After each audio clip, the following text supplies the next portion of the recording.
So I remember some of you from last time. This time it will be less, not necessarily less embodied, but it will be maybe a bit intellectually tougher because we move directly into assessing sentences or utterances from people. Because for me, that's my access to stage development, reading sentences and then feeling the reaction or the resonance with the utterance, and from there moving into approximating where it comes from, and then from approximating an assessment through the body, through the nervous system, through the feeling awareness. I moved, or in the past, I moved towards dissecting the sentence into different sections, parts that then correlate with some of the transcendentals or deep structures that we learned about last time. And yeah, it's something with the chat. I hope it's not so complicated, and we try to nevertheless make it a bit meditative. And yeah, I wasn't good in linguistics at school, so it's not necessarily a pre-given that when you failed in school, you will fail today. Because I failed badly in school, but then I came to some degree a linguist later on in my life. So there are different demands and likewise different possibilities open depending on context. So what we will do today, because we have limited time, we won't look at the whole trajectory and all of these stages. And I asked for some feedback what the best approach would be. And all of them thought it would be great to jump into the later stages. But in order to understand the later stages from the perspective of my model, we first have to start in the beginning and look at some early stages to get the general differences, the general plurality or duality that I use to assess psychological types and therefore different stage trajectories. And therefore we start with infancy, like up to 3 years, and then we jump to the 2.4 stage. You can see it correlates somewhat with stage three of moral development, with the expert, the achiever, and then look at the 3.1 stage through some quotes from students and through some music quotes from music literature. And these correlate with pluralist to autonomous in many ways. So at least if you do an objective correlation based on the underlying complexity within the sentence completion test or the underlying complexity within scoring examples from Coburg. And then from 3.1, we skip 3.2 and 3.3 and jump straight forward into the 3.4 stage, which at least for Gebser was the deficiency phase for the mental age. So many of the thinkers he thinks of as the conclusion of the rational age fall into this stage, and likewise thinkers that he considered to be early integral landed there. You might recognize the contradiction to Wilber's correlation, but I mean, we had different approaches, and don't be confused. It's just a different outlook on reality.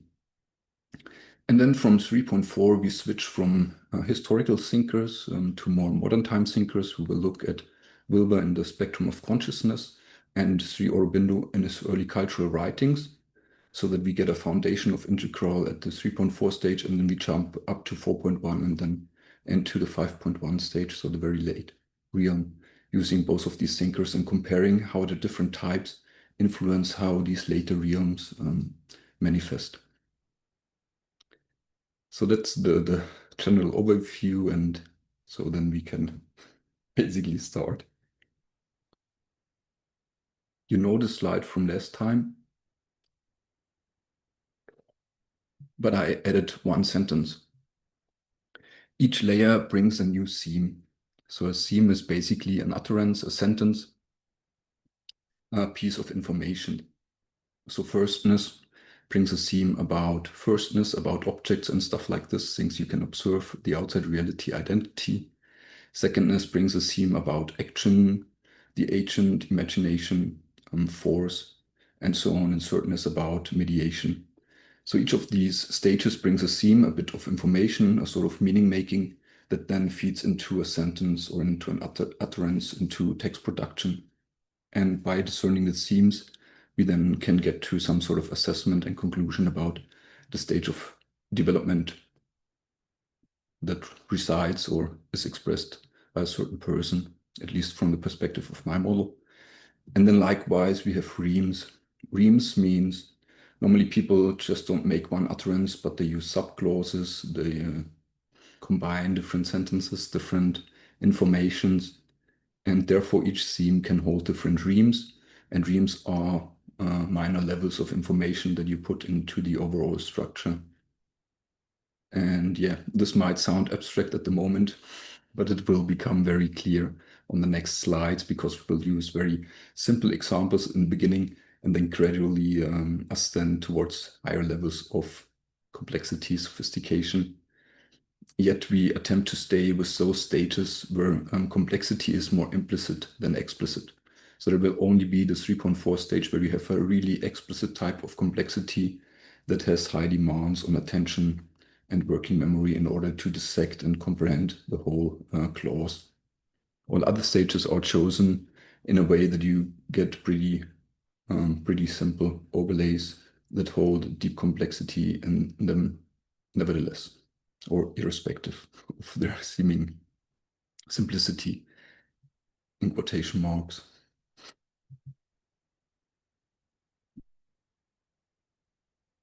In order to follow basically fourth grader level or fifth grader level linguistics, we have a sentence. If you have a sentence like "I watch your presentation," you have 4 words, but basically it consists of 3 things: the subject, so the actor, the agent, the I that performs an act or verb something, a predicate, watches, and then you have an object, the presentation.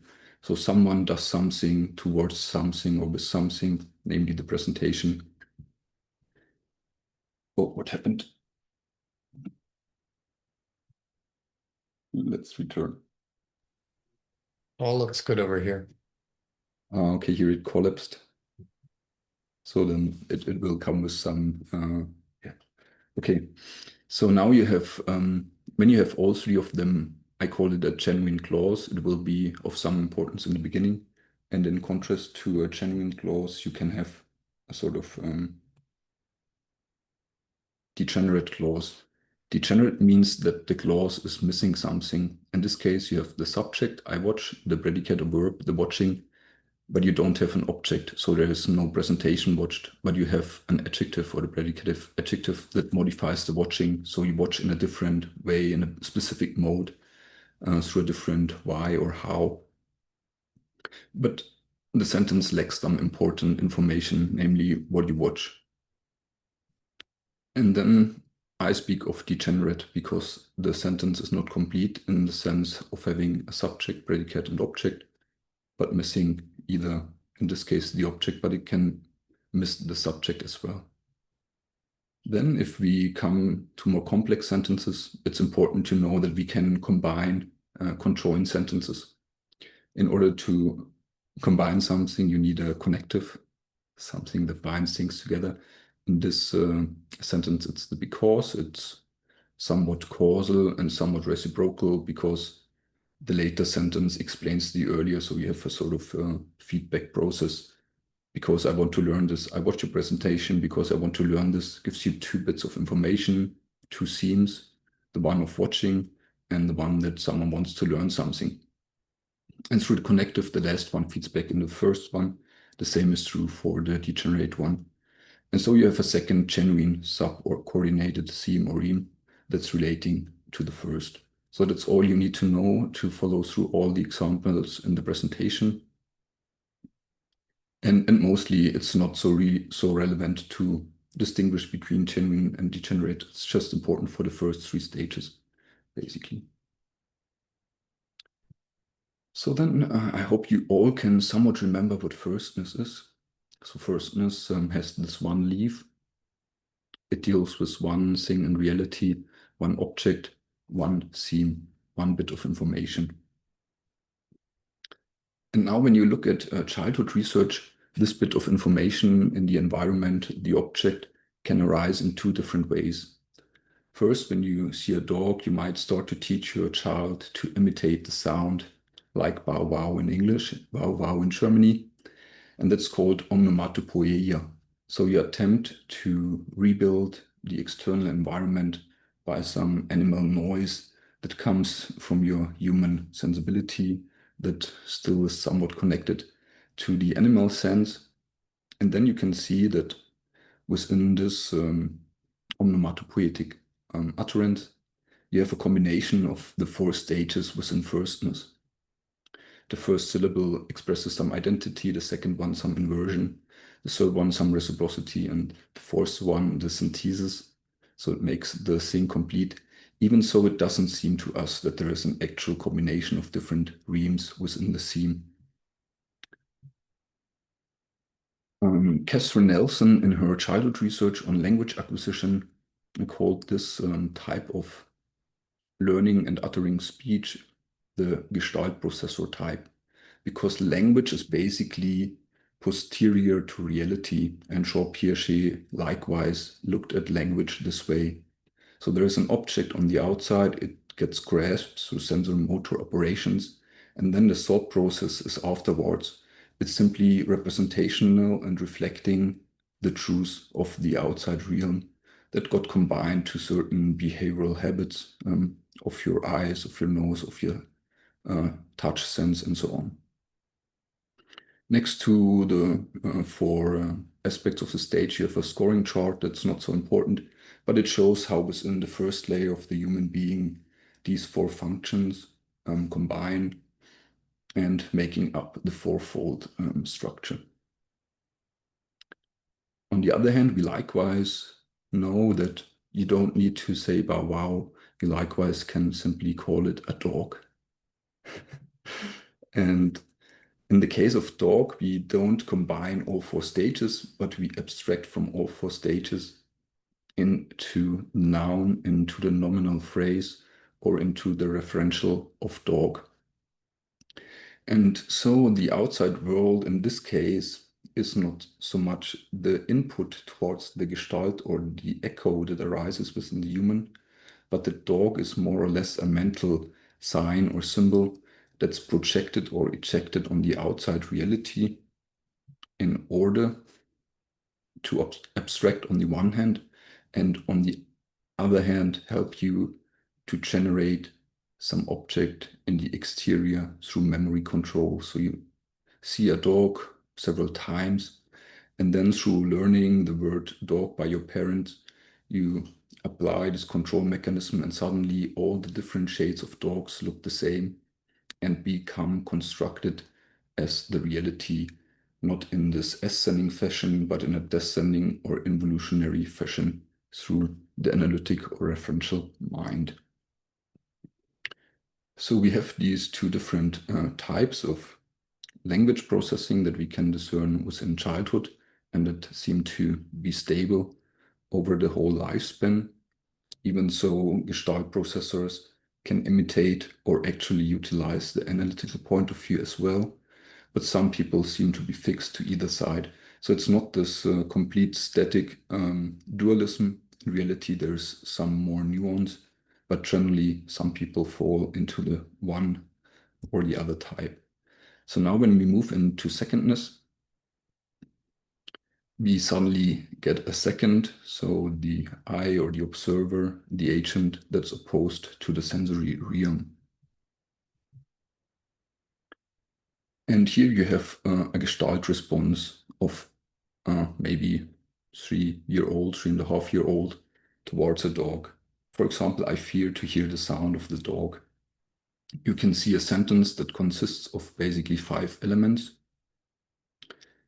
Again, you have some identity that's now no longer a syllable, but it gets transformed into a whole word, into a whole world in a way. And then you see how things add up again.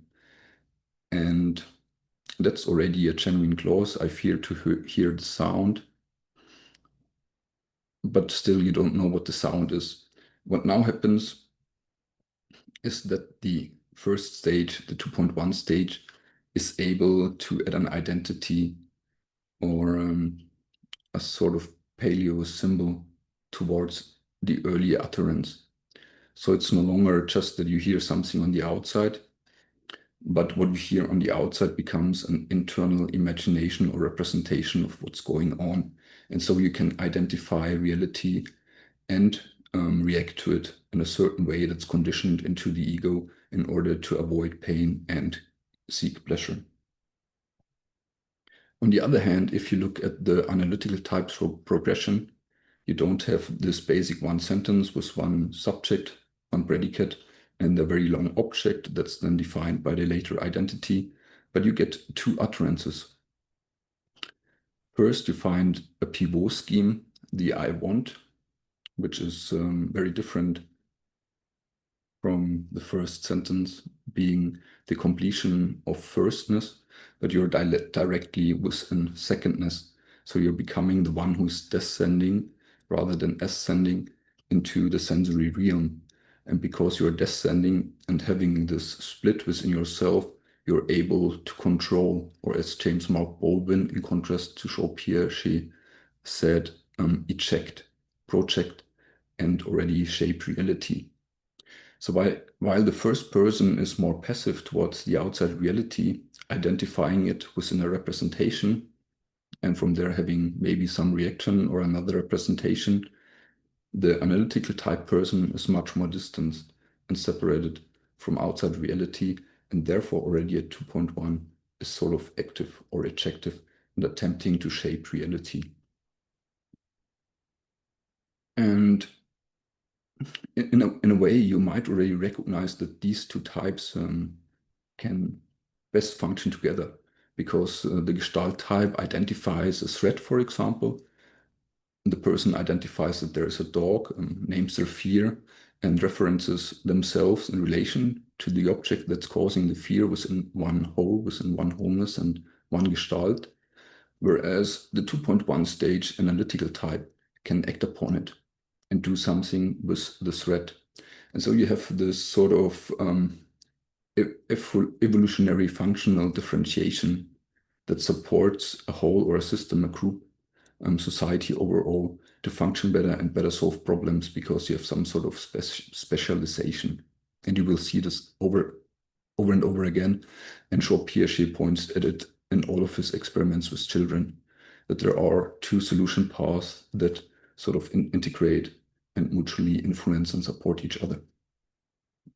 So now, as we know this, we can jump upwards to the 2.4 stage. So we have two students who transition into certainness. So they are at the very end of the 2.4 stage. And one says, I think that there's been a tendency this year, because of all I've learned, it is to keep my mouth shut more.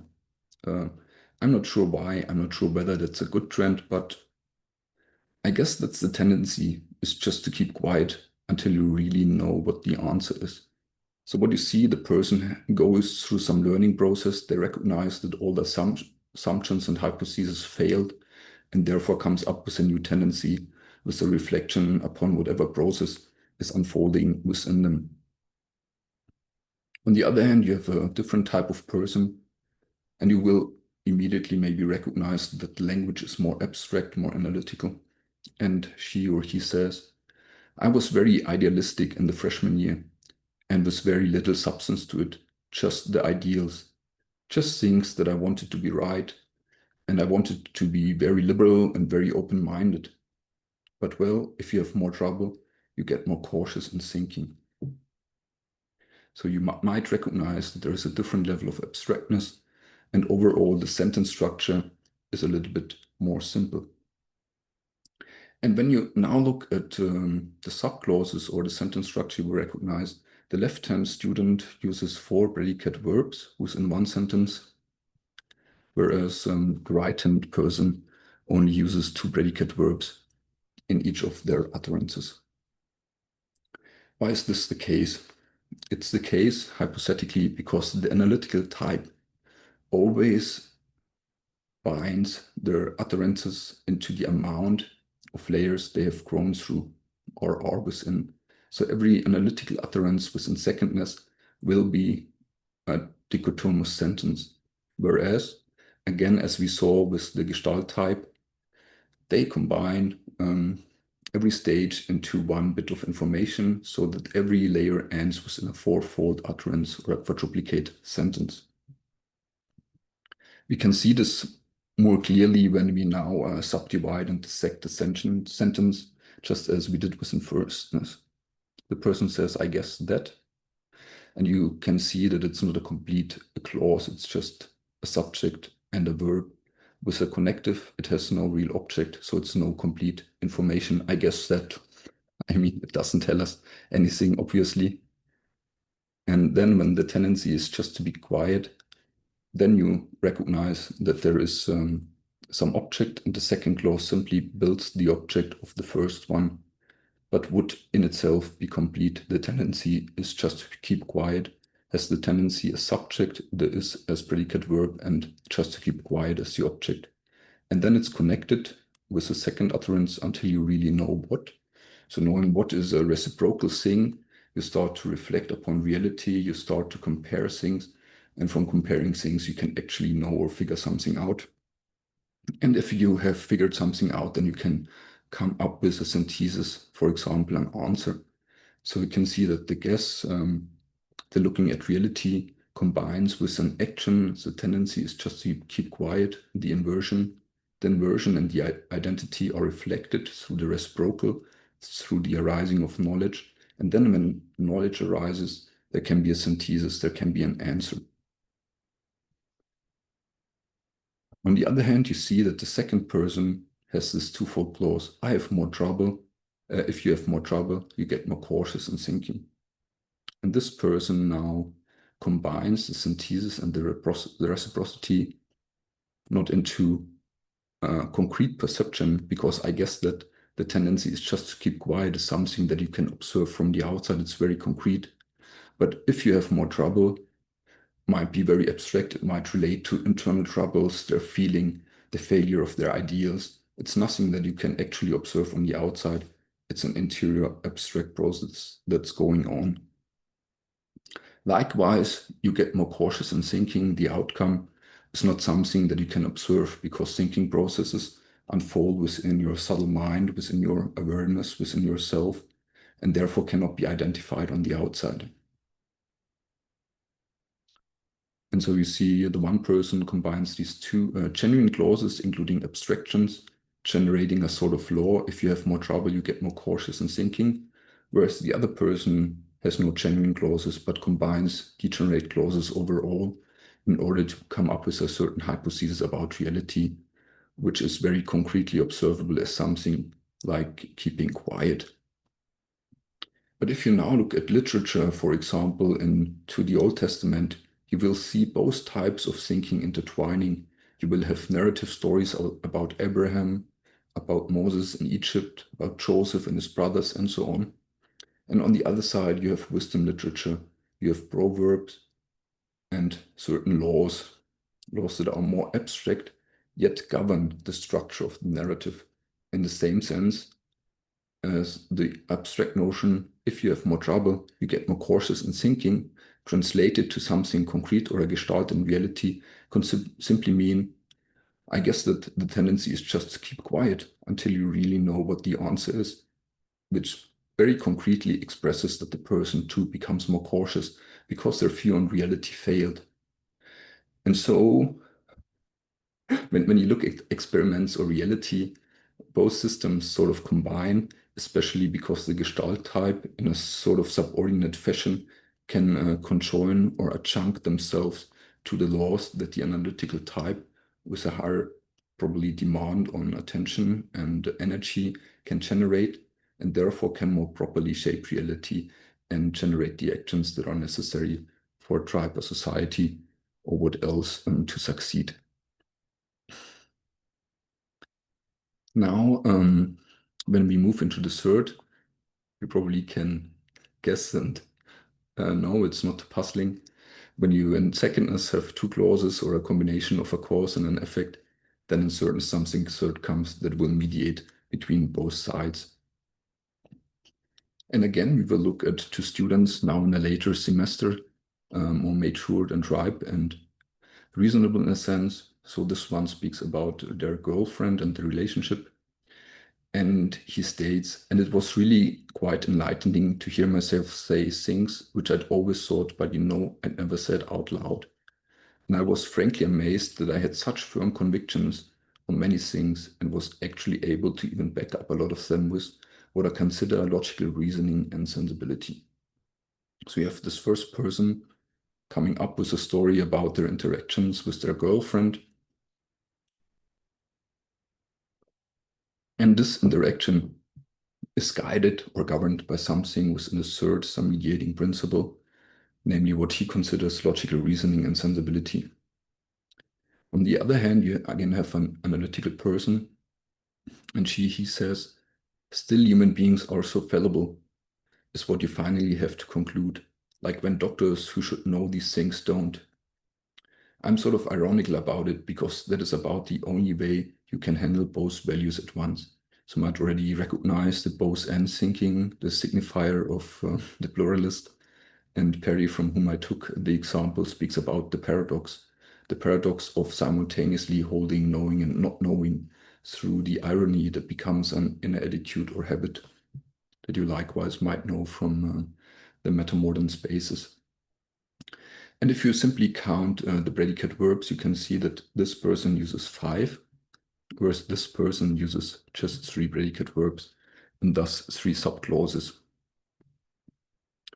And this then simply, again, combines certain things. You first have, I was frankly amazed that I had such firm convictions and was actually able to back up a lot of them with, which is the recapitulation of the formal operation at the 2.4 stage, just in a different way with different words, and now already more abstract, because as the person once transcends the realm of secondness, they are no longer so attached to uttering things concretely, but can fill things with more abstract terminology. And then you get the identity, the ideal, the thing into which the whole gestalt of secondness moves, namely what the person considers logical reasoning. So I shortened the quote to get it on the slide with the other quote. And throughout the presentation, I wanted to mention this. Some of the quotes I used, I took out single words in order to get it more simple and more comprehensive and better suited for the slides. So was some manipulation of the text to keep it a bit more practical to read. And here you see the sentence looks, at first sight, it looks simpler, but it's not really simpler because you learned prior to that in secondness, the person combines 2 different functions within consciousness, 2 different transcendentals into an abstract utterance, into a higher reflective and more energy demanding perspective. And here you can see how the person combines thirdness, not as a sort of ideal, but as the immediacy of their awareness, as their interior point of view from which they then enact reality or operate upon. And here's again the scoring template. And in this case, they interact in the following way. The outside point of view, or the analytical person on the right-hand side, is better able to define the substance of the mind, to define the ideals and figure out actually what mental reality, what the soul is. Whereas on the other hand, the inside view or the Gestalt type with their ideals is mostly unable to generate this new substance. It's catched and entrapped in the rising and passing away in the Gestalt of secondness. And without the ideal that's handed over by the analytical person, they're basically blind to navigate into this reality. They always need someone to stabilize not only the laws, but to stabilize the substance into which they then can accidentally navigate and define themselves through by seeing it as the ideal of their mind. You can see there the different types of clauses that intertwine. And why do I call it the mythic existence? Because when you look into the Old Testament, you will find the two types expressed by prophets and mystics. For example, Jeremiah states, "When your words came, I ate them. They were my joy and my heart's delight, for I bear your name, Lord God Almighty." So here you can see the fourfold structure. When your words came, I ate them. They were my joy and my heart's delight as a formal operation. And that's then combined with the ideal of God, God who's maybe arising within the heart and speaking to them. On the other side, you have the more analytical type of sage or saint or king, in the case of Solomon. So give your servant a listening heart. So that's again the attitude with an awareness.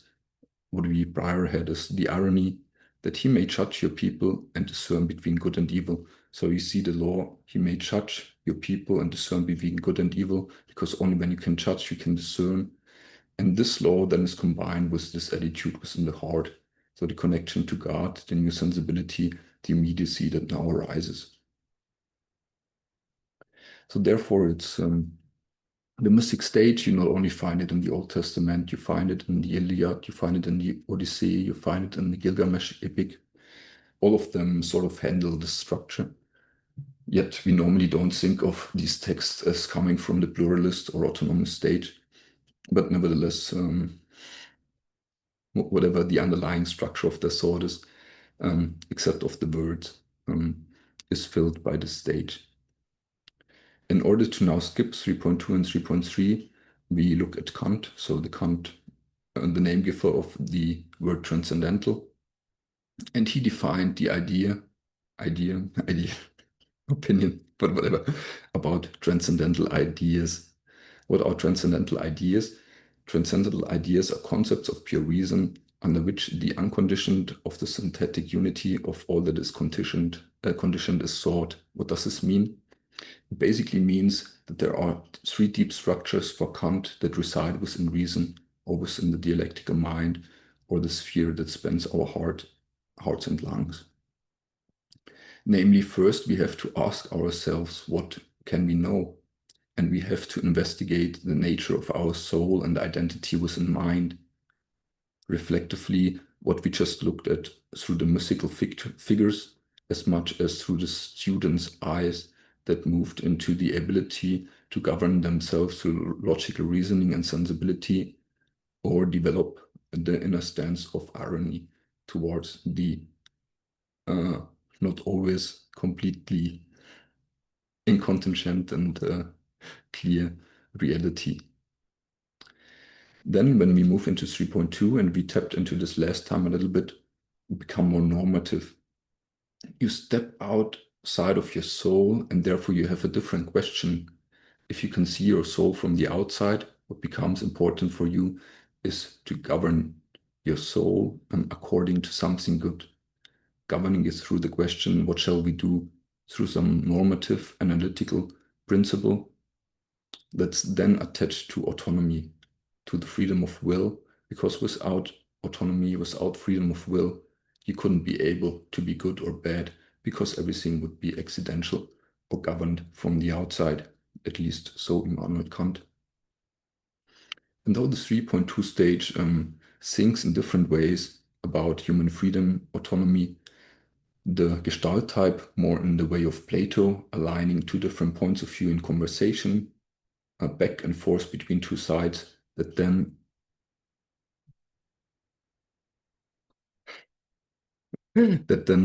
can culminate into a mystical experience that resolves the tension between the opposites.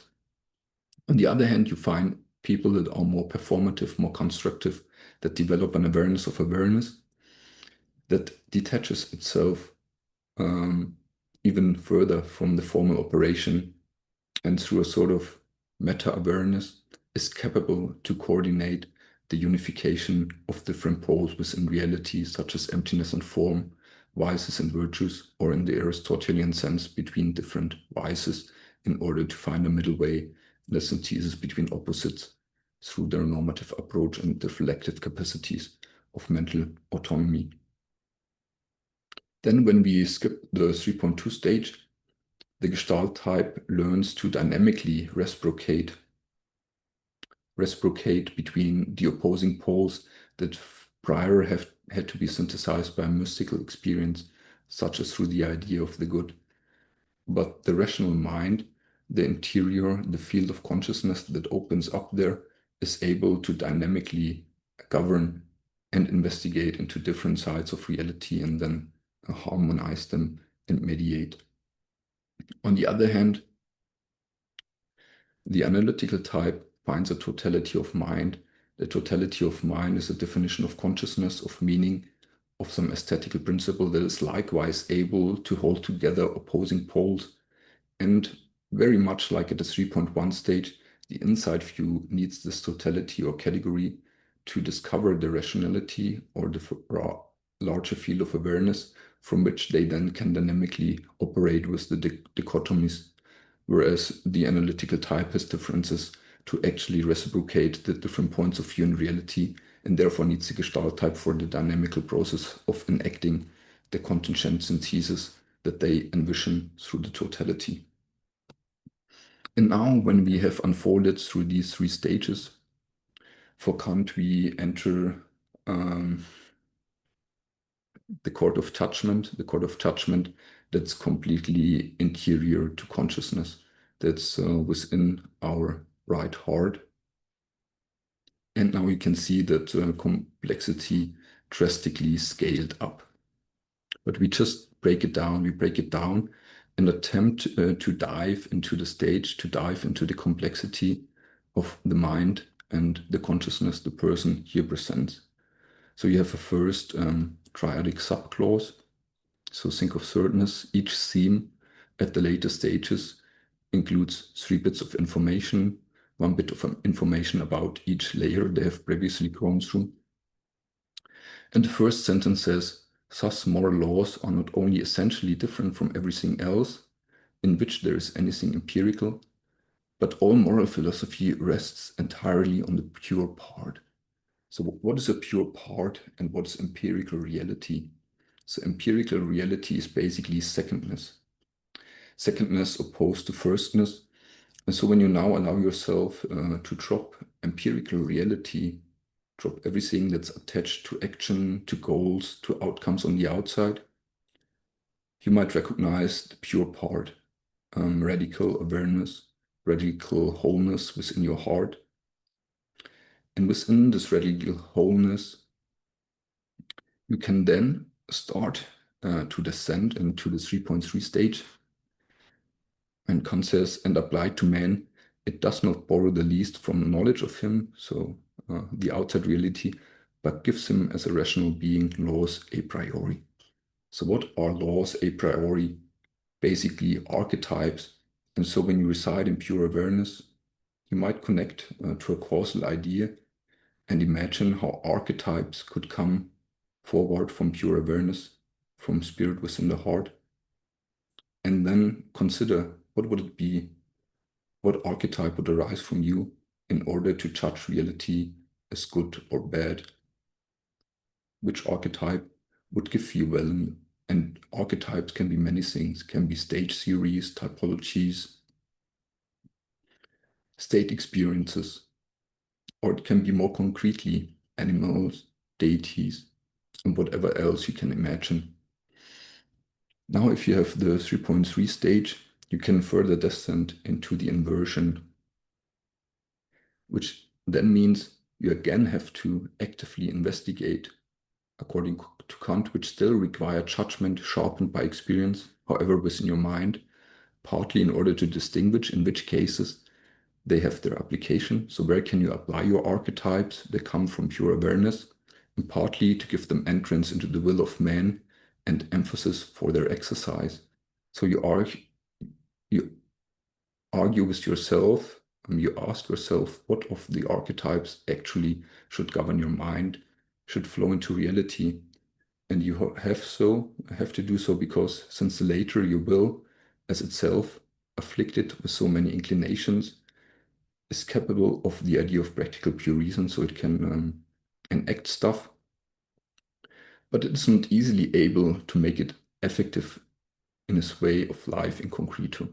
So you have to make a decision, you have to make a choice for archetype that then manifests, and then you have allow it to drop into the ideal of your awareness that then later shapes reality. And so we come up with the 3.4 stage, the wholeness within the mind, the Gestalt that again combines all four levels or layers within mind, within pure awareness, aligning archetypes, patterns with certain moral choices, the will, and then the practical mind that feeds outward into reality. On the other hand, a more analytical type like Georg Wilhelm Friedrich Hegel, rather than defining this process or the instrument by which you govern your moral behavior, defines a location. He speaks about both worlds, so the transcendent and the immanent, the holy and the profane, and they are grasped by the spirit, which from this loss of itself goes into itself by the concept. So you have this internal process within mind, the location within which you reside, and this generates a totality. It's just a short clause so that the overall structure stays within a triad again, just as we had previously at the 2.4 stage a dyad and at the 1.4 stage a monad or one thing. And the internal sense then revolutionizes reality by insight and its spread, which is reciprocal. It builds a totality, the enlightenment in this case. And this realm then distributes and spreads out into this world and the hereafter. So it's the inversion, it's the active part, the spirit within the totality holds its activity, and in this activity becomes moral, grasps its essence, and then the being as the real self no longer sets its reason out of itself, but allows everything to glow in itself. And as conscience is the spirit certain of itself, where you get this sort of final synthesis or identity at the end of the process, so that again the whole mental reality is grasped and combined, but this time more in a triadic than in a quadruplicate structure. I know that's pretty complex, and it's getting simpler now. From now on. It's getting simpler. So I hope you could follow to some degree. You have to drink a bit.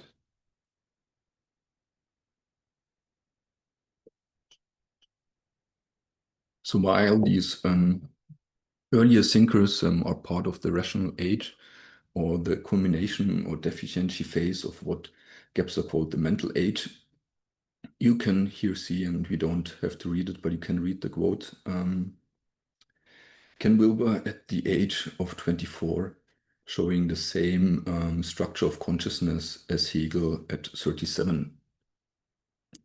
And likewise, you have Sri Aurobindo as a more Gestalt-oriented type, showing the same more or less grammatical structure as Kant does, but Kant did it at the age of 50, 56, or whatever.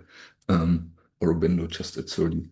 So you see this kind of progression that people in their early years of life, in the first half, reach points that people 200 years earlier just reached towards the end or in the middle.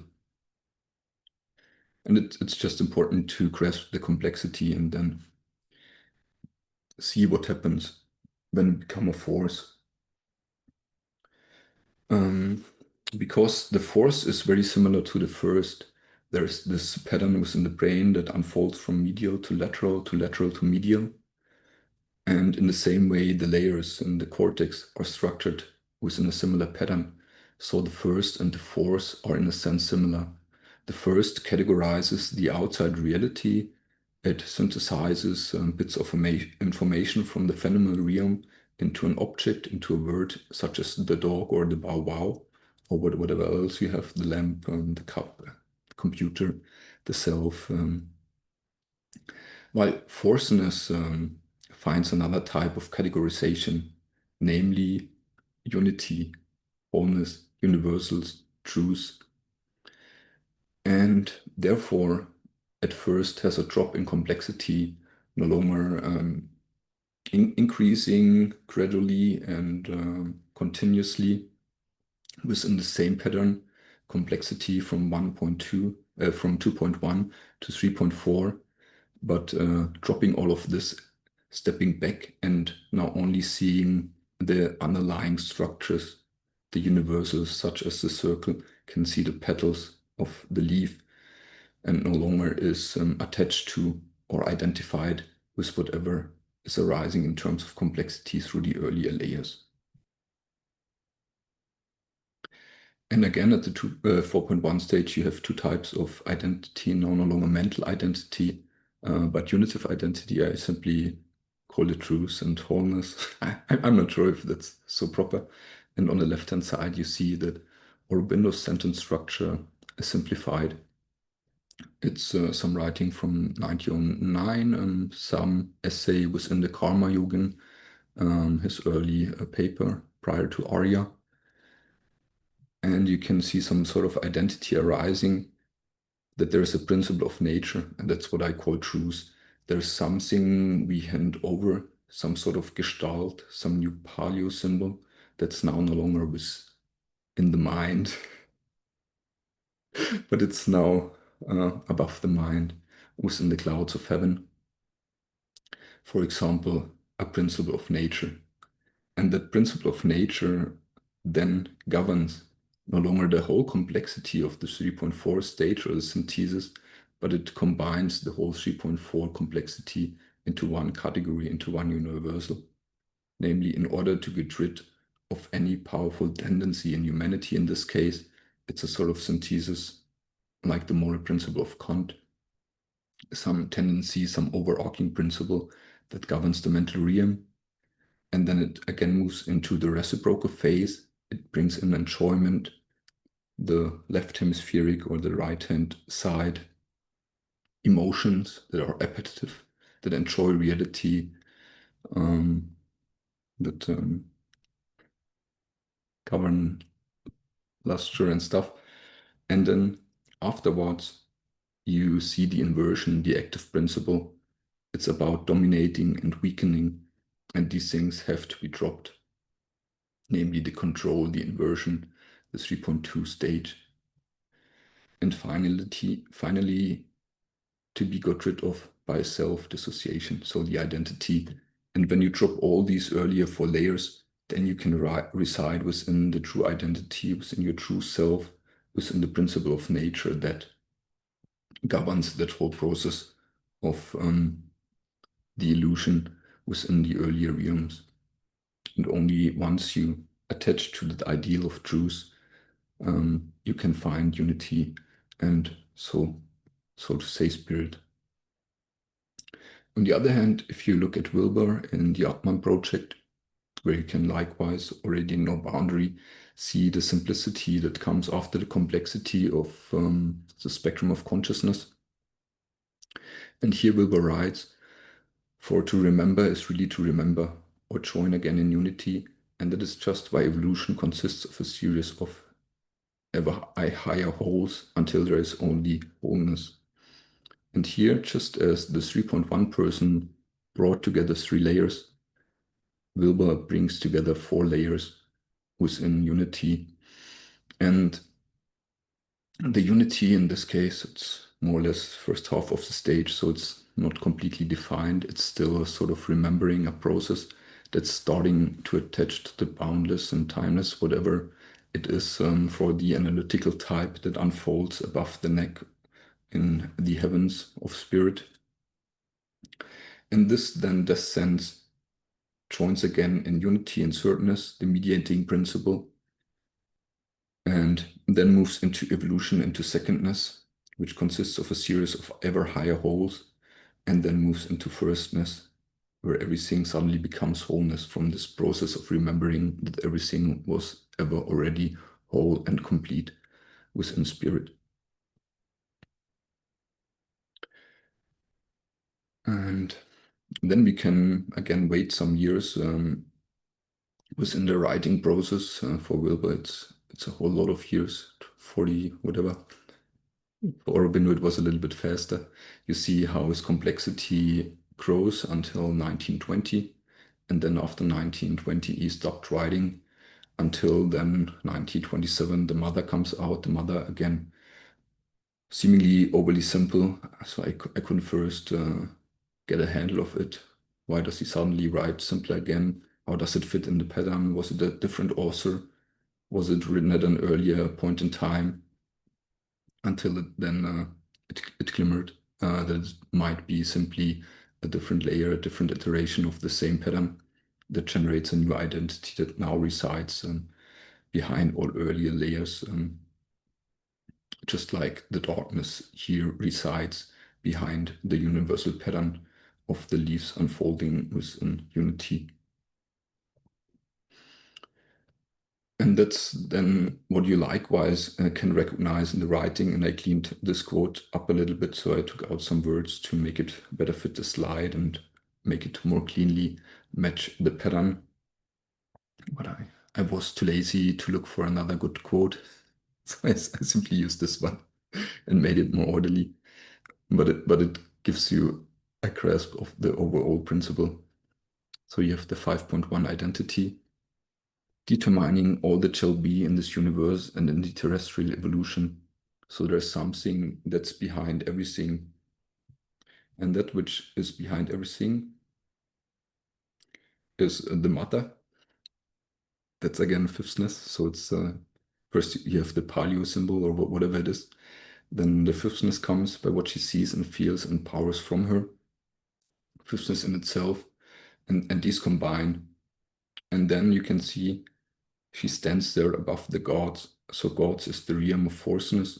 When you have forceness experiences, you might experience deity mysticism. You might experience the complex universal fractal patterns that underlie everything within reality. And when you meditatively transcend the realm of forceness, where these patterns shine through brilliant blue light, for example, our revelations of truth within the body as the aura or the energy structures within other people, glimmering and really bright and clear. At this point, you can see drop all of these universals. You might recognize that even they and even the witness, the realm of the gods, was in itself an illusion. And then you might attach yourself to darkness or voidness. And when you attach to the darkness and voidness, you might recognize that myriads of these patterns generate themselves from the void in every second and every moment. And from being generated within void, move down into the realm of gods, into the bright blue light, and from there descend and fuse the structure of the body and reality of the different gods.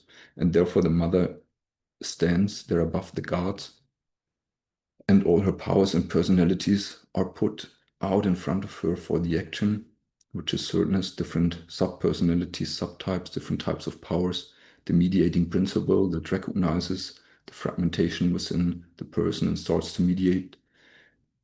And then she sends down emanations of them into these lower worlds, into the lesser realms, as the active principle, the secondness, the inversion, to direct the total and the individual lines of the forces, which again is an expression of firstness.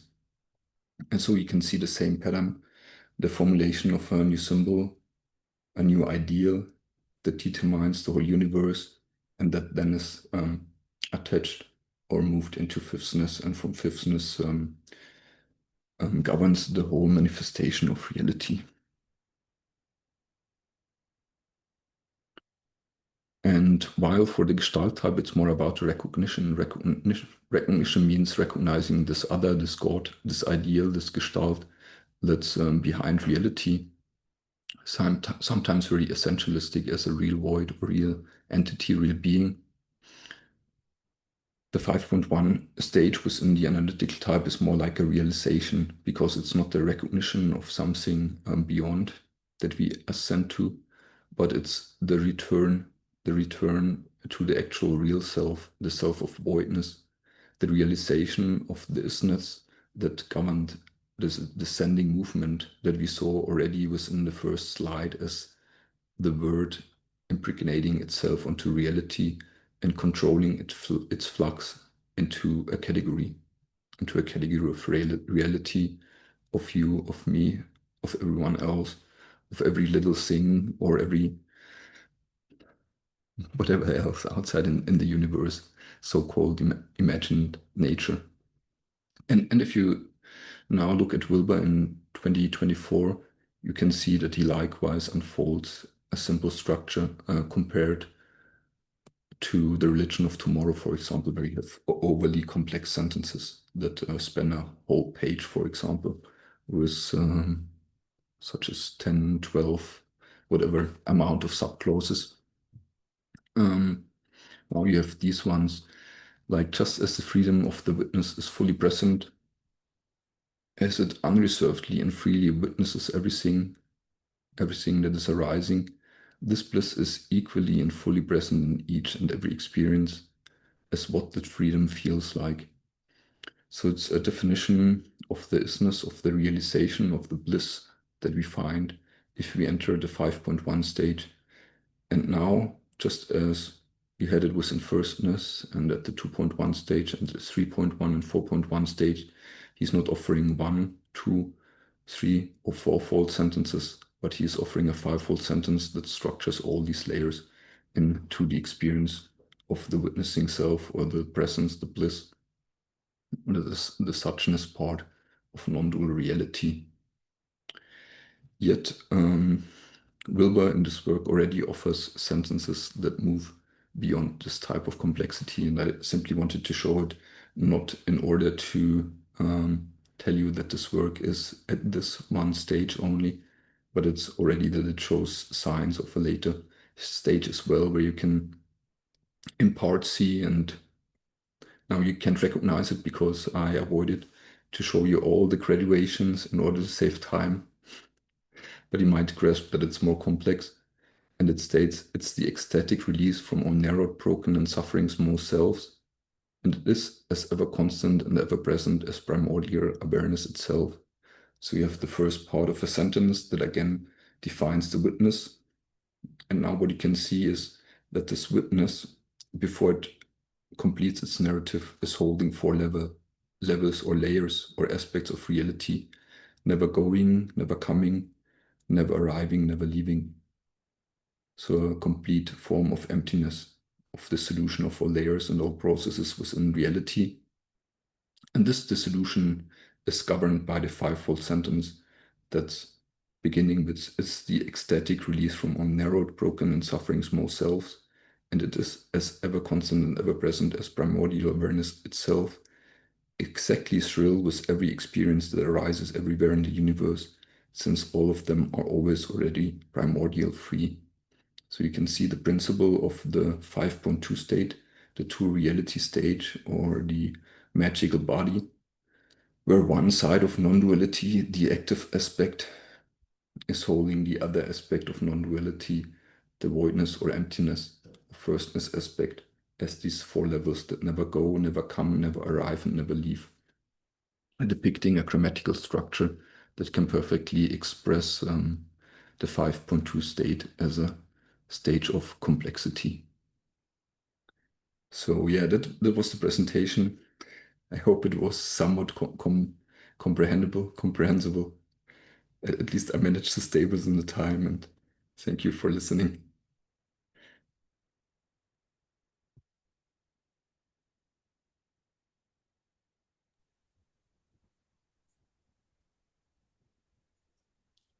So let's open it up for Q&A. We have more time today, Roman. I believe we still have a 2-hour presentation, I think. So we have lots of time for Okay. Q&A. Yeah. Okay. If I knew that, I would Or have. maybe this was a 90-minute session. Forgive me, I can't remember actually in the moment. But either way, we have at least 30 minutes with Roman for Q&A. Yeah. So anyone who wants to go, feel free to jump in.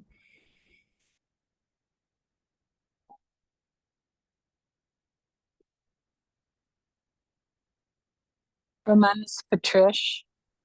And hi. Hi. Can you hear me? Yeah, Hi, all I can really say is thank you. Beyond that, I haven't, formulated a question. I'm digesting.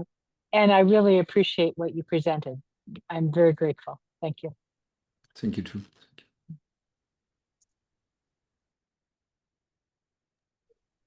Yeah, super fun to be on the ride of your mind, man. Really, what a Was delight. it a bit more complicated than last time? We're still 12-year-old. Yeah, no, my 12-year-old would have killed me for making him sit through this, but I liked trying to do my best to keep up. It's yeah, really rich. And, yeah, leaves me with a lot of curiosity.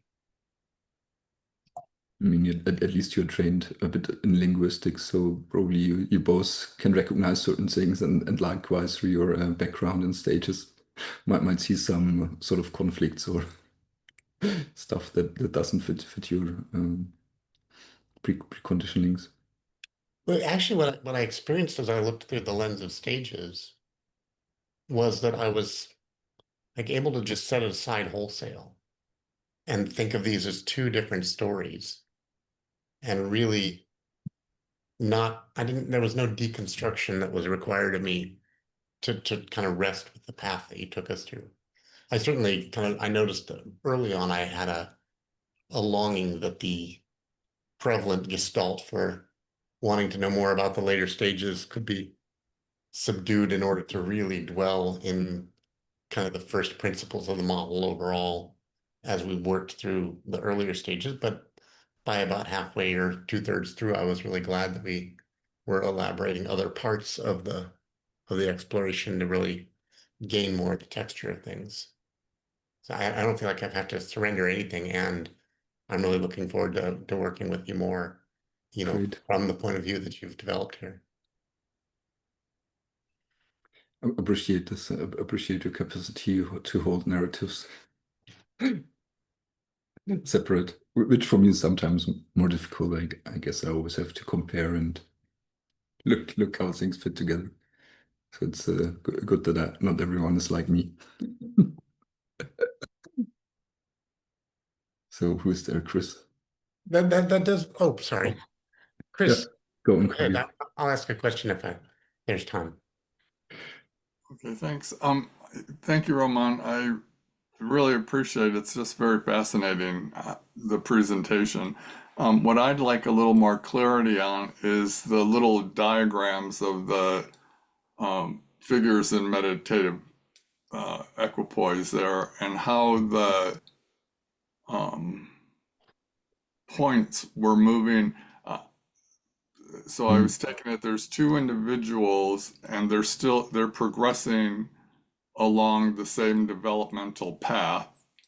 And yet what is happening, is it internally with that diagram where the one has a direct line from the root to the crown, and then the other one has more of a, well, it was more circuitous.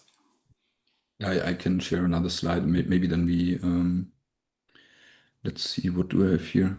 I just saw there's some presentation. I just share it and then we can see. So you always have a different, so it's depending on stage, that for example would be the 2.3 stage. So at every, and this is without the bodies. So what do you have in, at least within the firstness stages, the analytical type always builds this sort of polarity between the agent and the recipient, or between the imagining self and the imagined outside. And so it looks, at least for the first stages, more linear, just second to first constantly, or sometimes, depending on the text, it can be first to second as well, depending on how the realization or reality is. But more dominantly, and in terms of Wilber, the analytical type tends towards being the descender, to see themselves as the involutionary aspect of reality, recognizing themselves as spirit, as the wholeness of the universe that manifests. And so they see reality more as a sort of projection or ejection, and as something that's rather constructed. Versus on the other hand, the Gestalt type rather tends to ascend to something highest, and therefore falls prey to over solidifying certain truths or certain essentials, because they look up, and when you look up, you will see something solid. I mean, Wilber says the subject can only look downwards, but for the Gestalt type, it's more like the object is looking into the subject, and therefore cannot see the subject as the constructor of reality, but as something solid. And so the arrows move a little bit different. And because the complexification is a little bit different, the arrows and the balls here might look differently. For example, here at the 2.3 stage, what the analytical type does, they generate their first abstraction, which is the second. In this case, she realizes to start caring, which is an internal mode of being, an internal recognition that's very abstract and subtle. And the subtle reality is then related to something concrete, like when her mom got into a car crash. That's something you can observe. And on the left-hand side, the Gestalt type is solving the puzzle at this stage more concretely and triadically, stating something like the main character says, which is the reciprocal moment. Someone is having a conversation with you, which is reciprocity, that she wants the piano teacher to be her mom. So the piano teacher is something concrete, the mom is something concrete. So there's nothing abstract and subtle, like she realizes to start caring in the right-hand person, but everything is concrete. But because it's concrete, it's unfolding a more complex and more nuanced concrete structure that is able to express reciprocity and have this through the utterance or the perspective and through what it says to generate the connection between, she wants the piano teacher to be her mom. So between the piano teacher and the mom, between two different aspects of reality. And the bubbles then simply state mostly how objects are combined. So if there's a second, the clause needs to have something active in it, something that's inverting reality, some agent, some power, some force. And if the bubble is orange and first, it tells you that there must be an object in the sentence. So it must be something that relates to something observable. And observable doesn't necessarily mean in the concrete reality, for as we saw at the later stages, the observable can, for example, be an ideal within mind. So you could say, I see, I recognize that I'm aware of something. Then you're referring to an identity because it's a recognition, it's an object, but it's not actually something within the phenomenal realm. And these combine through the body. So when you make an utterance, we as humans always have to build up. So that's basically Kantian philosophy. We always build up from the phenomenal reality or descend into the phenomenal reality. Everything that we do always starts or ends with the senses. And it's the same with the sentences. It's not that we can simply completely reside within mind.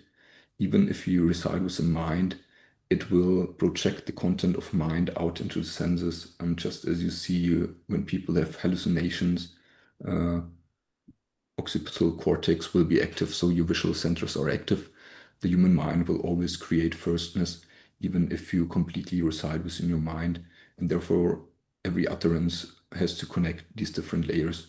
And the bubbles simply symbolize the different layers that are connected and are connected with different degrees of complexity and integration. And then you have the circles around that show you the function that's filled into the sentence. If it's a magenta circle around it, it tells you its firstness. If it's yellow and green, it tells you that it's the reciprocal and the inversion. And so through the templates, you can then say, okay, the sentence has to include these within this piece and so on. And then the more complex a sentence gets, the more of these, or the person gets, the later the stage, the more of these things are interrelated. Basically, I'm not sure if that completely answers your question. Well, yes, thanks. It does help clarify what the process is that you were trying to represent in that image. So thank you. Yeah. Yes.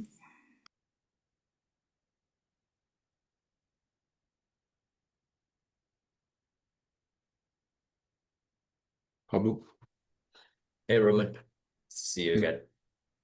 I'm really delighted by how like mind fucked I am right now by today's class. And I always welcome when something like really expands what I'm aware of and what I understand to be, and it gives me more room to grow and flex. And that leads me to become curious about in which ways could I practice what we learned today? Like how can I make it operational for either reading how I write and seeing what I can understand about myself, or writing in answering any prompts that I can find in order to like extract understanding from my mind. Yeah, good question. I mean, probably there's first some information you need. I mean, if you really want to go deep, I'm offering a scoring training in autumn. It starts in October, but it would be a long-term commitment for at least 12 months that one really learns it. So there are many nuances, and I chose examples that are really well structured. And normal human texts are a bit more messy and have omissions, so that people leave out sentence parts, and they have ellipses and stuff that makes it more difficult to recognize. But generally, I guess the simplest thing, and I'm not sure what kind of person you are, therefore it's difficult. The most simple thing for me is to simply read a sentence and then feel in my body. Or you take two different texts, which is first essential practice. You take two different texts. Maybe you take Aurobindo and Wilber, or whomever you enjoy to read, and then you read the first text and sense into yourself, what does it do to you? And then you take the second text and wonder, what does it do to you? So what happens with yourself? And you could likewise choose examples from the ebook. I guess I at least mentioned for some of the stages certain people that most likely reside there. And then you can experiment with texts at different stages and look how they might influence your personal cognition and sensuality in the moment, to get some more nuance to the embodied assessment of text. And if not, so if you're more cognitive than emotional, then of course you can simply start with looking at your subjects, predicates, and objects, and start to dissect your sentences and see what you learn from it, and where you would assess yourself at by simply dissecting them, or dissecting a whole text, and then look how different types of complexity combine within the whole text to express your personal state or ideas or thoughts, and see if there is an overarching pattern. And then, I mean, I uploaded a text, so it's not the complete book. I mean, I can upload more, or at least share. I don't want to make it completely public, but I can get it to Normali, that she sends it to you, or I already have your email. I can send you the extended text. Then you could read the extended text, and then you can experiment with all the patterns up to 4.1, and see how if you find them in your textuality. So I'm not sure if it works for yourself. If you just try it, you could simply try it. I mean, you can have nothing to lose. Yeah. Okay, I'm just gonna feed this back real quick. So when I think you were showing us I think it was 5.1 with Aurobindo and Wilber on one side. I read Wilber's piece, and I had a strong somatic experience. It really surprised me. Like, multiple parts of my body clenched, and I had like a reaction. I'm like, whoa, what's this about? And what's unclear to me is, so through reading language, and then I track my internal experience, and depending on the stage from where that language was written, that would reveal something about me. Yeah, normally I think that the text will draw you at least partly into the stage. And the more receptive you are, the stronger your nervous system will respond and try to replicate the structure from which the text arose.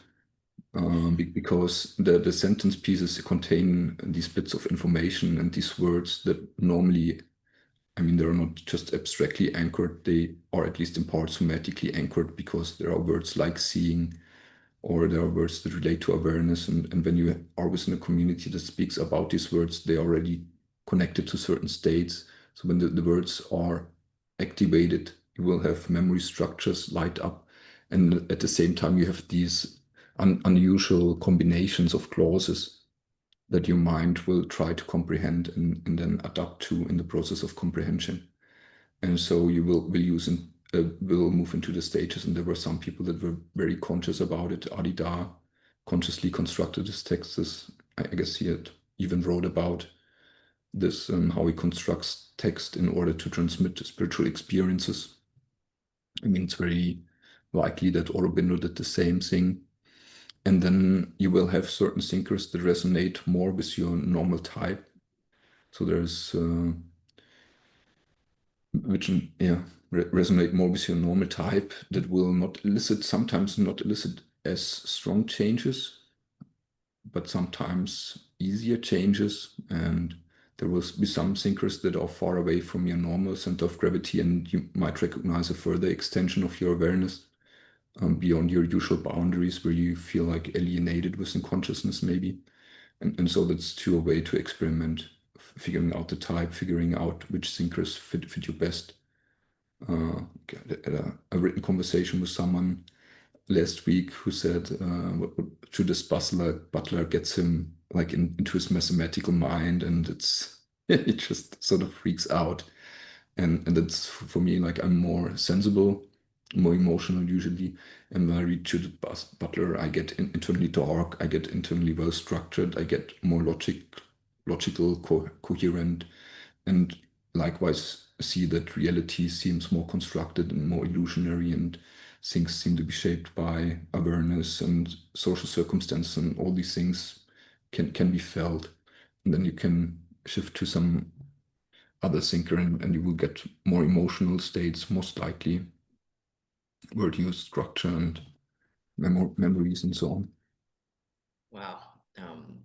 The last thing that I'm curious about is how can I find more or dive deeper into what you presented today? ResearchGate, Medium, and I can send you the extended paper. So one was, I guess, on the integral life. I guess embedded in the text, 30 pages or something. It's like 80 pages, and I can send it to you, and then you can look at ResearchGate and Medium. So find the paper that's in the link for the event and then start there. Cool. Roman, thank you so much. My pleasure. Bye, Phyllis. Hi, Roman. Thank you very, very much. I wish my question had more to do with your content. So much of your content is just beyond me, fascinating, just so fascinating, so beyond me. So my question is a little bit pedantic, which is many of the quotes are translations from another language, the quotes that you used. And I'm curious if you analyze texts in the native language that a person has written in, if your analysis differs than from or is very similar to the translation into English. Yeah, definitely. So I'm not sure what thinkers that I use today. Kant is German, so I'm German. So for me, it's matching. I mean, at least if you have the English books, mostly the complex clauses are broken apart. So that's the first thing that one notices when one reads Kant in German and then in English. Because even in German, it's like they interpret it as a certain cultural mode that was present in the 18th, 17th, 19th century, that people thought they had to write complex and multi-layered sentences in order to impress others. And they said it's not necessary to write this way. And so they consciously sort of break down the structure and destroy the coherence, because they don't see the utility or don't see it as an expression of a certain type and stage of consciousness. So that's the first thing. Then of course, you have variations in connectives that have a lot of influence, whether you use a because the because, as I once said, is more, I mean, it demands a different type of grammar, more a second half of a stage grammar, more dative, more possessive or ablative or whatever, because can instrumental as well, but more complex types of grammars that are reciprocal, and sometimes it's just put in a for or therefore, which rather has this descending or linear arc, that the sentence progresses from this to this argument and to this argument. And sometimes translations even make these errors, that a sentence with a feedback loop is just a feed forward thing. And then with historical texts, there are, of course, numerous issues because they didn't have punctuation, for example. So punctuation is very arbitrary. If you read 3 different translations of Plato, you will get 3 different sort of sentence structures, where I then actually use the Greek original. Even if I don't speak Greek, I start to have it dissected by GPT or deep learning to get it into German. Then I compare all the different texts. At least I did it with my last paper. Try to figure out what type is the translator, what stage is the most likely at, and then from there I attempted to approach the most likely stage. Likewise, based on the meaning making, for example, because you will recognize that someone puts in a lot of analytic type clauses, versus the other one has more Gestalt clauses, which more aligns with the way of thinking and expression of Plato, because he has this realm of ideas towards which we ascend. So everything is given by the Gestalt of the absolute, versus in Aristotle, everything is descending. The mind is beyond, and it's mitigating the opposites and creating unity actively through its reasoning abilities or its awareness of awareness, or whatever we want to call it. And then you can somehow approach the most likely original sentence structure and stage. And yeah, so that's what I sometimes do when I have time. Mostly I at least with most present day texts, you can at least somewhat rely on the original sentence structure, because people use punctuation, and most translators try to stay with it. And if not, they normally mention it in the introduction to the translation, that they had some issues with the complex structure, as I said before, and they broke it down and made it more modern and so on. But it's just some of these things that I attempt to do when I use translations and original texts. Your diligence and the depth to which you're going into every piece of this is really impressive and a delight to listen to. So thank you very, very much. Thank you very, very much. Thank you too. Roman, I have so many things that I'd love to share, and of course that would mean that the entire rest of the call I'd be speaking, so I don't want to do that. First, just a kind of a side note, are you familiar with, my guess is you know Brendan Graham Dempsey. So he's doing some work with IM, the Institute of Applied Meta Theory, which is sort of another arm of Integral Life, where he's using Theo Dawson's Lectica model and really working with text. So anyway, I'm just mentioning that because perhaps you and he might need to have a conversation about both of your work, because you're all doing this a lot with text and language. So that's just a side note. A question that I have is, I haven't understood your work very well. Part of it might also be the fact that I'm not an English native speaker myself, and I also struggle with accents sometimes. So I think that I also struggle a little bit with your accent. Although today I was paying, like I kind of was paying more attention, so I heard you a little more today. My question is, with any developmental model, the researcher or the creator of the model is looking at a particular line of development. And I'm not sure I understand what your line of development is that you are researching and measuring. What Mhm. is the essence of your model? Yeah, I would say it's very similar to Dawson. So it's not really skills, but I would say it's some what is it? Domain.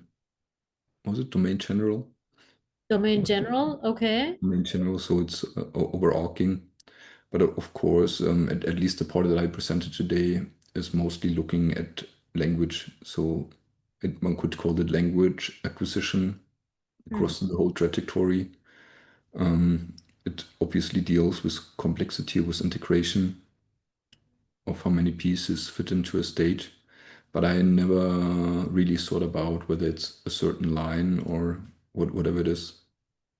I mean, Well, I think mm, that could be in some ways a little bit of a barrier, at least speaking for myself. I think when I'm trying to absorb your material, I get a little lost because I don't really know where to focus in some sense. Like Suzanne Kugroiter might say her work has been on ego development, and James Fowler's work is on spiritual or faith development. So mm.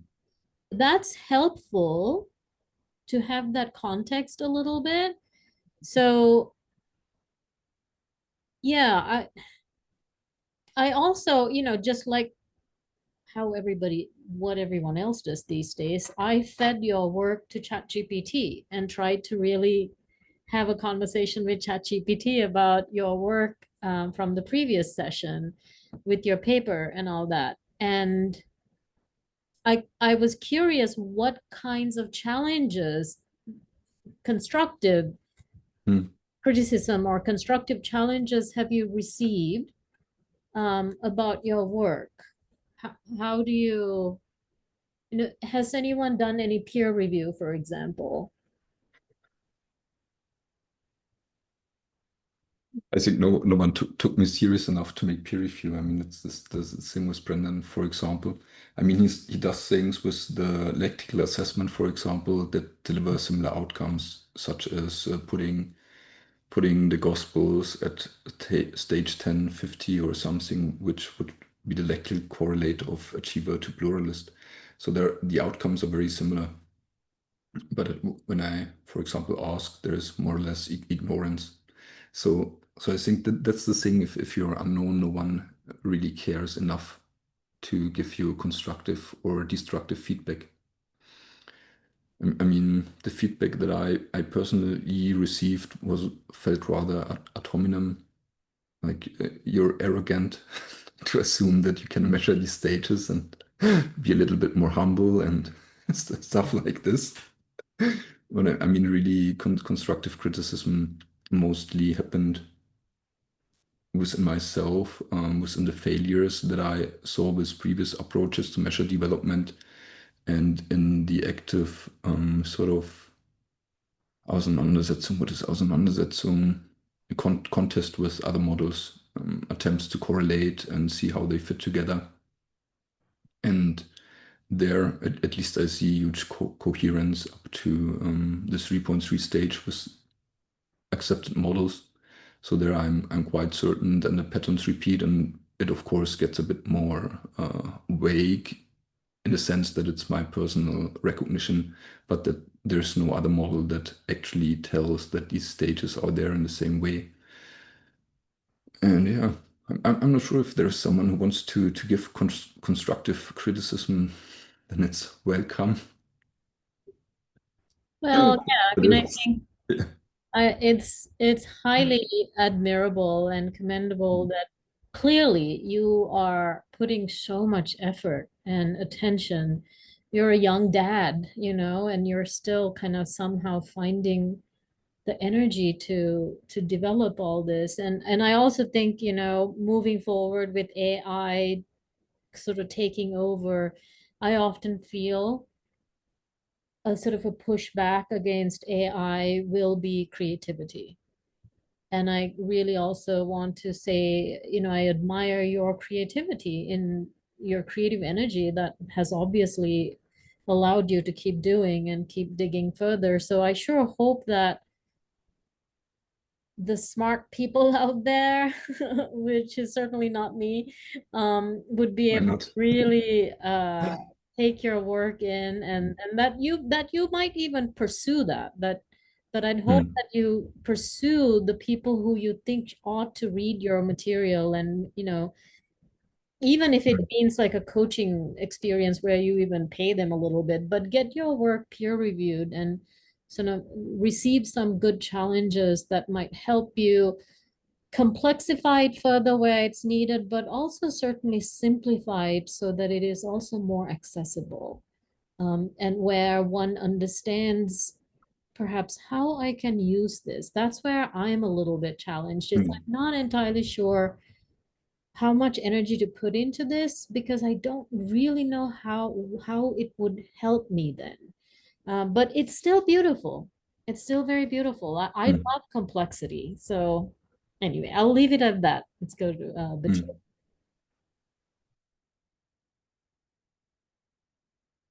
Mr. Bettina, do you want? Right. Mhm. Just want to add something to that from a little bit different perspective. I'm a colleague of Roman for some years, so I'm a little bit involved in this model, and I'm perhaps one of the person who can validate it, but from a total different perspective, from the perspective of phenomenology. It's Roman and I, we are often validating each other in our sensing of stages. So it's not that I can't relate to the grammar. I was confused by that. But on a phenomenological level, we go often very similar, or we can validate a little bit, not perfectly, of course, and I have not such a deep understanding of this model, but I want to add that. And while I was listening, I also know Terry's model and Suzanne's model and other models. So it's a little bit about that this is a model that goes into the fourthness. And not so many people are looking into that. I think there are different lines when we're looking into that level of consciousness. So perhaps we have really have to learn to look from a different angle to understand this. So, but of course, it's also, we are friends, so I'm not fully objective. So.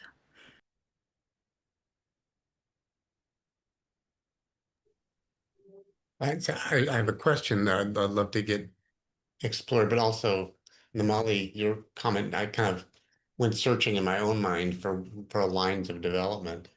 And Roman, I wonder if you would agree with perceptual relationality or perceptual relations, a line of perceptual. What do you mean with it? Yeah, I guess so,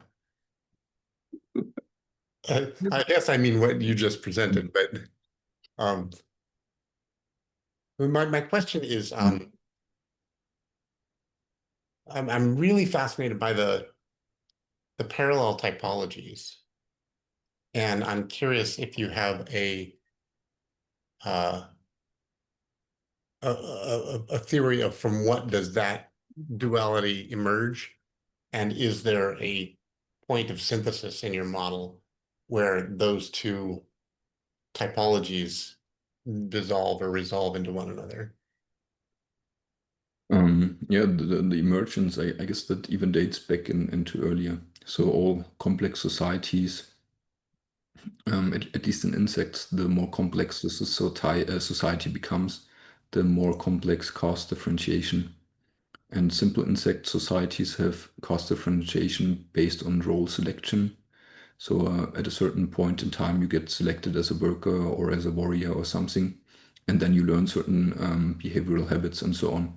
But the more complex an insect society becomes, the more these changes become epigenetically modulated or genetically fixed and show up in the brain architecture of the insect so that they just fulfill certain roles. And if the proportion of certain roles within the insect society gets disrupted, the society collapses. And when we look at the human species, we deal with a highly complex form of society, and therefore I assume evolution took care of case differentiation within the human cortex, within the brain, and there are multiple circle folding patterns that we see that distinguish humans and that are related to different cognitive capacities and types of consciousness, even if the research is just very recently emerging, because most of the time it was ignored and hard to discern with the past means that we had. But the more data we become, the more certain it becomes that human brains are very different, and that this leads to different types. And I think these are the types that basically certain transcendental thinkers like Ziggy Jung figured out, because they compared a lot of different texts, a lot of different thinkers, and figured out which typological differences and patterns show up in all of them. And so then it's likely that these patterns are not simply cultural constructs or pieces within role selection and discourse, but are built on certain constraints that last over millennia or whatever time spans we need to change genetically. And the patterns in the brain are super stable over the lifetime. And so I don't think that there is a resolution within the human being, but that there is an operating principle throughout society that, for example, the one person builds the laws and the other person is capable to actually combine the law with the hypothesis of experimentation, and therefore can build the structure another person can invent. And so we have this sort of mutual reciprocal Verwiesenheit, referencing back and forth, and dialectical tension that unfolds between the types in both the misunderstandings and in the constructive ways. Reality moves forward within the dichotomy, and there is no real resolution, but temporary equilibria that then stabilize societies. And when the equilibrium disrupts, the society likewise disrupts and sort of readjusts its trajectory. And I mean, that's what you see in thinkers like Charles Taylor, Sources of the Self. He points at the conflict between Platonists and Aristotelian thinking throughout the millennia into modernity, and how they rebalanced continuously. And there are different works, even Wilber with his conflict between ascenders and descenders, where he sees the sort of human type or Aristotelian type of descending thinking, generating the overly empirical point of view that's based on perceptual patterns, structures reality into certain categories, took over, and the ascending pathway somewhat was backgrounded, the transcendental truths, the Godhead, and so on. Even so, he does not completely fall into the duality, because he's himself one of the types, and therefore has an incomplete view. But he likewise sees these conflicts playing out in history. And so we are constantly in the mode of recalibrating society so that the types function together as complements within the whole, without any resolution actually being possible, I'd say.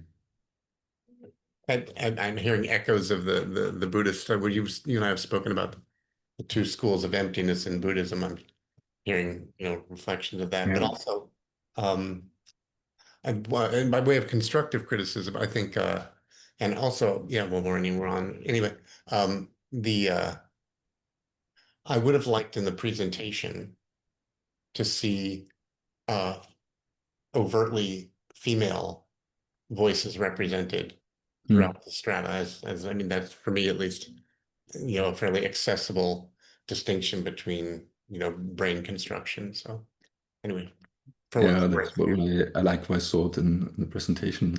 And then I at least included female images for students, because I thought, oh damn, this time again, Roman, you completely dropped into the masculine quotation, whatever trajectory. And I mean, of course, it's a bit easier historically because women didn't write so many texts. In present day, you of course find expressions of females across all the stages. And at least for my defense, I thought I think the first it's very written work was a interesting. woman, so there's not entirely a direct, and I'm just Yeah, at least Catherine Nelson, who discovered the typological difference in language acquisition, was a female, and I mentioned her. But yeah, it's definitely. And Adriana asked me to one day work together on the male-female part, maybe on the pluralism, to include this into the equation more consciously, because it's left out in most of the schools. So there are not so many resources that actually deal with the dichotomy in development. Baxter, McGolder, Gilligan, and the other one, his name, Merrifield Belenky, and I guess that's it basically. People who actually looked at the difference and found differences between male and female modes of development. And yeah, definitely that's something that needs to be integrated. super cool. Arthur? Oh, hi. I'm a little confused on it, and I was wondering, how does this presentation seem more mental, and then the other one was physical? Was that what the other presentation was? And Yeah. Mhm. is it one whole presentation or is it two different things? Yeah, the other presentation dealt more with the embodied part, so it was overall more central oriented, more meditatively oriented, and I think it helps a bit to understand the categories like identity, inversion, reciprocity, and synthesis. So it's a good preparation to get more of this presentation because you have less confusion about the terms and you might already have some embodied memory after watching it about what these things mean in point two.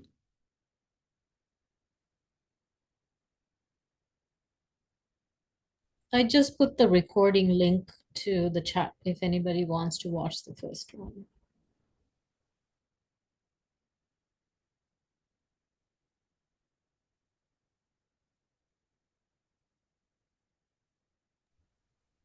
Anyone else? Any questions? Burning questions?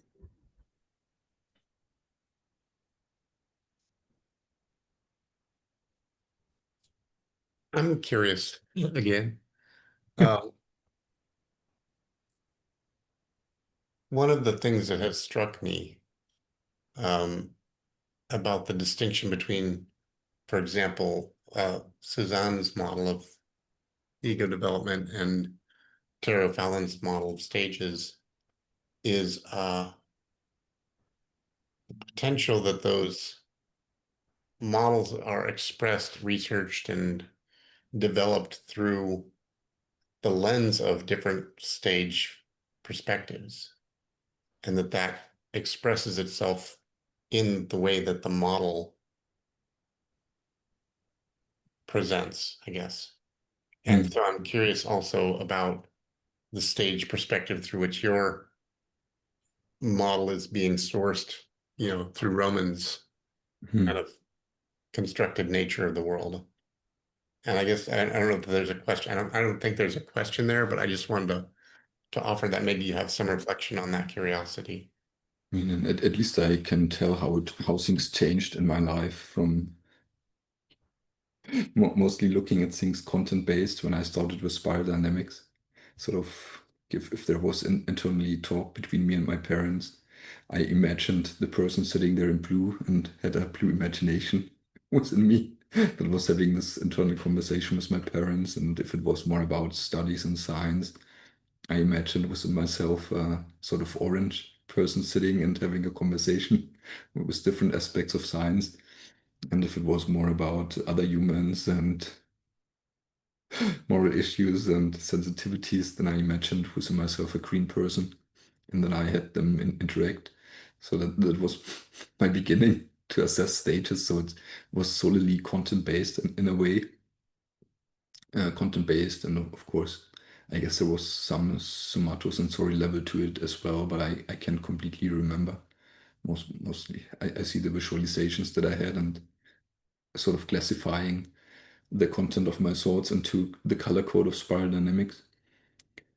And then I moved over to Terry's model, Suzanne's and Terry's model, but I felt they are not structural enough, because I saw Lectica and on the other hand, or skill theory, where they had these charts to dissect sentence structures, and that felt for me more accurate or more capable to actually solve assessment issues that are based on the vagueness of the categories, because I realized that especially when I use Terry's categories, for Susan, the approach, or then with working with the living items, it was very much like matching certain utterances to the utterances that people had.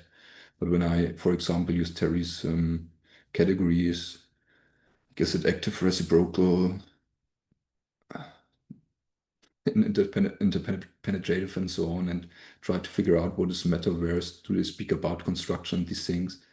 I got confused, and I recognized that I personally, so at least in me, without having been a trained scorer, but just having gone through some seminars and stuff, making huge mistakes and misclassifying certain people, and by this sort of interacted not in accordance with the way I should have interacted, which caused harm on my side, harm on the side of the other people. And then at a certain point, I simply shifted to seeing these structures within myself, sensing the structures of interactions with text with other people. So there was this shift from content to the mixture of structure and sort of vague, and for me at least vague and intuitive categories, towards a categorization scheme that was completely embodied in a sense. And from recognizing that it's in my body, I could move outwards into the more logical coherence that's shown within the sentences, such as the subclause that then elicit within me a sensation within firstness or secondness or thirdness, or within this part of myself and that part of myself that relate to the stages. And so there is this sort of trajectory that unfolded. And then I likewise had always the issue I couldn't resolve the tension between different types, at least as I felt that there are different ways people express, and that I felt more ease in assessing one type or one version of text in comparison to another type, which then took me several years to just sort out from various attempts to categorize these types and find measures. And this again moved from some more vague, like everyone who is analytical or Gestalt, they will use these words at this stage, and the other person will use these words and point at these objects and so on, towards seeing the distinctions within the overall grammatical structure, and seeing how there is a slight difference in how it unfolds and represents within the body, such as that the analytical sense, for example, in certainness, opens up more space, more awareness, more consciousness, more completeness, more, not really solidity, but it's, yeah, simply more awareness and realization of the constructedness, whereas the Gestalt texts more draw me into the actual architecture that I see, the transcendentals, the lungs, and the energy pathways that connect, such as if the Gestalt type person would completely be fused with these energy structures, whereas the reading an analytical text would make this open space where these structures didn't seem real, and the attachment was less within the structures but within the field of awareness. And so I likewise unfolded through the same sort of pattern with the typological recognition. But it's difficult to tell at which stage that's possible. I definitely, like Bettina said, it's sort of forceness model with the universal patterns, just as Terry's model is as well. And I would say the Löwinger tradition isn't stage-wise that evolved cautiously saying, because it deals much more extensively and directly with the content people state than with some overarching sort of universal patterns.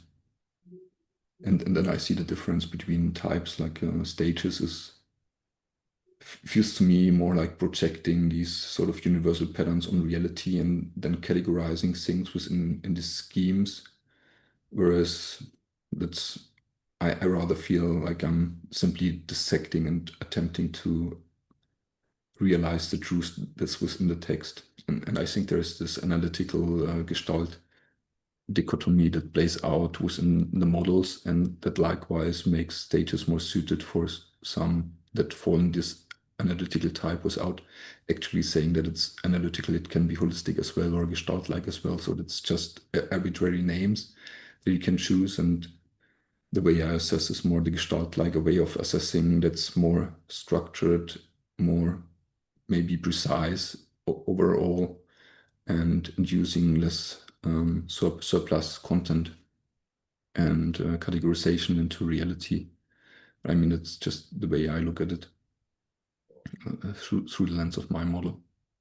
Super cool. Thanks. Well, we have come very close to the 2-hour mark. So maybe going once, going twice. Anybody has any burning questions for Roman? Roman, let me then close with this question. I'd love to hear something I really appreciate about your work, which is also one of the reasons why I, 25 or 30 something years ago attracted to people like Wilber. And I'm also aware of how I found it very difficult to read certain other people and that partially that's because of the missing spiritual piece, and you engage that. You seem to practice it, you inquire into that, and that's really precious somehow to me. That's why I feel like even if I don't fully ever understand your model, I will always have this deep appreciation for your engaging that realm. So I'm just curious to hear from you, where did digging deeper into that realm, the spiritual realm, for the lack of a better word, how did that begin for you? Why is it an important part of your work and your journey, perhaps, as a human? Yeah, I can't even tell if it's spiritual because I didn't have the word. But I had a sort of experiences very, very early on that one could call spiritual. And I mean, it's most consciously was in my early teens, visualizing aliens that would extract me from Earth, praying that they would resolve my physical deficiencies and stuff like this, which was evening bedtime spiritual practice. And that evolved over time into I can't be completely honest, but what teen males do, visualizing sexual stuff, and that took hours in part, 2 hours in bed visualizing whatever scenes, and I guess that started to actually draw me into voidness already at this age, because it was more tempting and engaging than being in school, which started to be backgrounded. And then I guess from discovering voidness, at least that's my reconstruction of my history, I started to move more into taking drugs because I felt some deep sense of meaninglessness and identitylessness and uselessness of the self and anything that has to do with reality and school and so on. So I had several years of smoking pot, drinking alcohol, and taking amphetamines, stuff like that, which was part of a spiritual journey, of course, as well, because me and my friends always were looking for more precious or more intense and experiences that we could share and tell each other and experience together. And from there, I started with philosophy. So from And philosophy brought me into another type of spirituality, mostly thinking about reality, classifying, generating ideals, figuring out word models that could help me solve my problems. And I never would have attached the term spiritual to it. So I discovered very, very late that there's something like meditation actually out there, so that people could sit down and inhale and exhale, just sort of dissect the emptiness of experience. Or I didn't realize that visualizing aliens was a sort of prayer, so I never made this a sort of connection between things.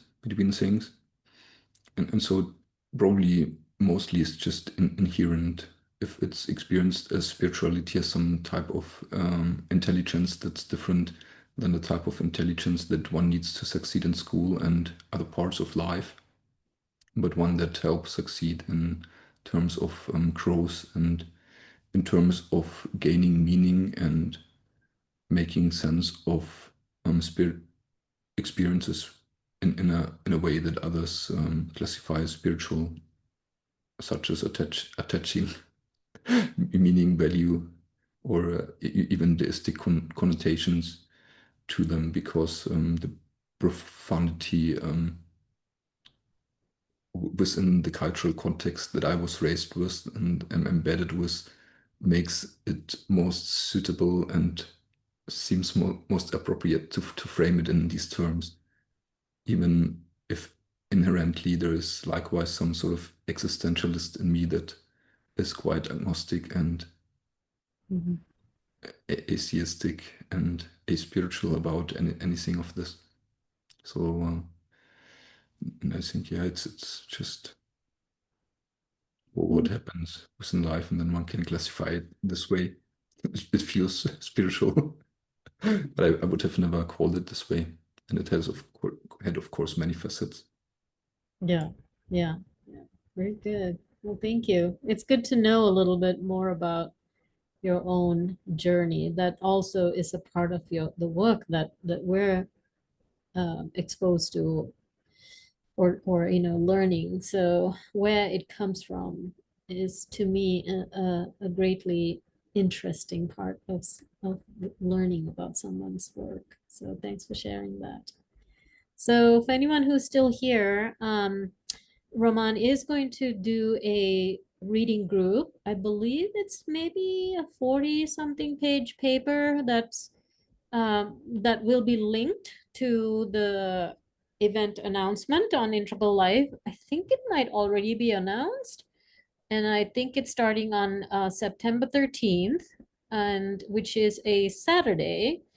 So it'll be Saturday evening for Roman, and I asked him, are you sure like your Saturday nights will be taken away if you want to do this reading group? And he said, well, for years I haven't done anything on a Saturday night. So so we'll go with that, and it'll be 6 sessions. From general to going from firstness to fifthness, and there'll be short groups. I think the reading will be also fairly short for each session, and each session will be an hour long. And knowing Roman as we do now, he might stay a little bit longer than an hour. But anything else you want to add, Roman, before you leave, before we close the call? That's basically all. It was so much. I'm really I wasn't as nervous, but I already recognized yesterday that I got nervous, which is super unusual. I'm happy that so many of you showed up and showed up again, which is great. Thank you for the many questions and the chance to express myself and present my work. So let's all unmute ourselves and offer our goodbyes and thanks, and we'll see each of you next time. Thanks, Roman. Thank you. Bye. Thank you. Thank you. Bye. Great job. Thanks, Robin.